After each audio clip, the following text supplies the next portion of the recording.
SPF kremni har 2-3 soatda yangilash kerakmi? Yo'q. SPF kremni har 2-3 soatda yangilashga ehtiyoj yo'q.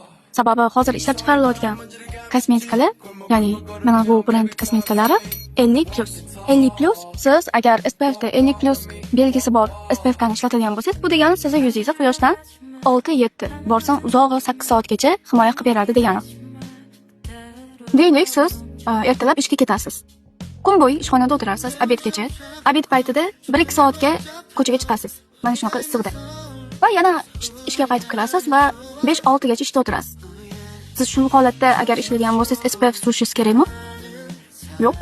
Deylik, masalan, siz sayohatga ketdingiz yoki plyajga qoq quyosh chiqqan paytda cho'milgani ketdingiz.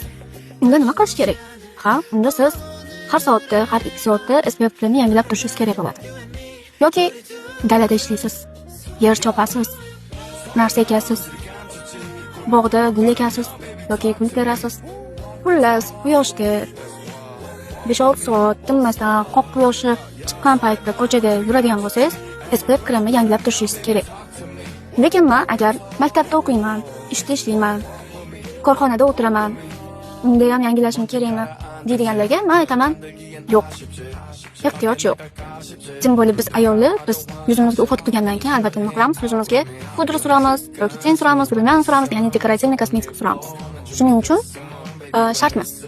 Lekin yo'q, men SPF surishim kerak, yangilashim kerak deydigan bo'lsangiz, mist ko'rinishidagi yoki stick ko'rinishidagi SPF ishlatishni tavsiya qilaman.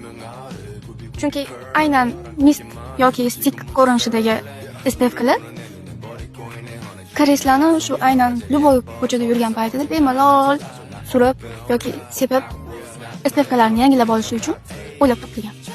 Agar siz ham SPF kremlar haqida yoki umuman Koreya kosmetikalari, yuz parvarishi haqida ko'proq ma'lumot bilishni xohlasangiz yoki original kosmetikalarni olishni xohlasangiz, meni Instagram va YouTube kanalimga obuna bo'lishni unutmang va agar original kosmetikalarni olishni xohlasangiz, meni Hambior Cosmetics onlayn magazinimga a'zo bo'lishni unutmang.